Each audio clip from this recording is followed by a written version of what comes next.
Welcome to Brinda's world. আজকে আমাদের আয়োজন পাকা আমের লস্যি।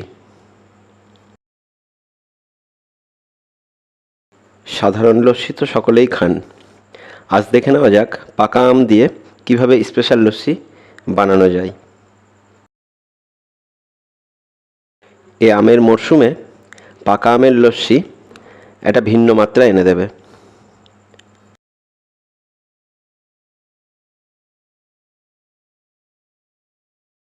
ফ্রিজে রাখা ঠান্ডা আমের টুকরোগুলো মিক্সারে দিয়ে দেব।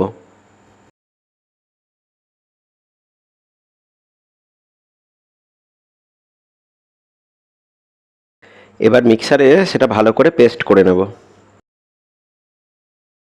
হিমসাগর আম অনেক বেশি মিষ্টি হওয়ার কারণে তাতে আমরা কোনো চিনি মিশাচ্ছি না।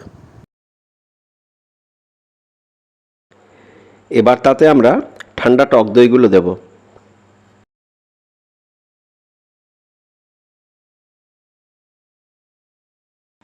দই এবং পাকা আম একসাথে ভালো করে পেস্ট করে নেব। দই ও আমের মিশ্রণটি অনেক বেশি গাঢ় হয়ে গিয়েছে, তাই তাতে আমরা অল্প পরিমাণ ফ্রিজের জল মিশিয়ে আবার মিক্সারে মিক্স করে নিলাম। এবার এটা খুব সুন্দর ম্যাঙ্গো লস্যির রূপ নিয়েছে। দুটি শরবতের গ্লাসে ম্যাঙ্গো লস্যি পরিমাণ মতো ঢেলে দিচ্ছি।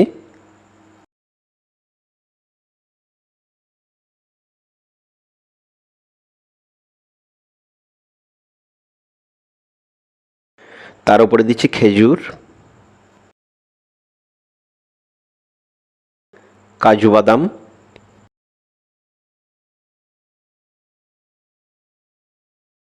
ও কিশমিশ।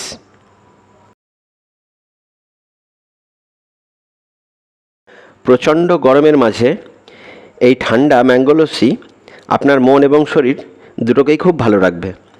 আপনারাও বাড়িতে ট্রাই করে দেখুন, দেখুন কেমন লাগে। আর ম্যাঙ্গো লস্যিটি কেমন হয়েছে অবশ্যই মন্তব্য করে জানাবেন, আর ভালো লাগলে বন্ধুবান্ধবের মাঝে শেয়ার করে দেবেন। আমাদের চ্যানেলে যদি নতুন হন তবে অবশ্যই চ্যানেলটি সাবস্ক্রাইব করে নেবেন, তাহলে নিত্য নতুন ভিডিওগুলো খুব সহজেই পেয়ে যাবেন।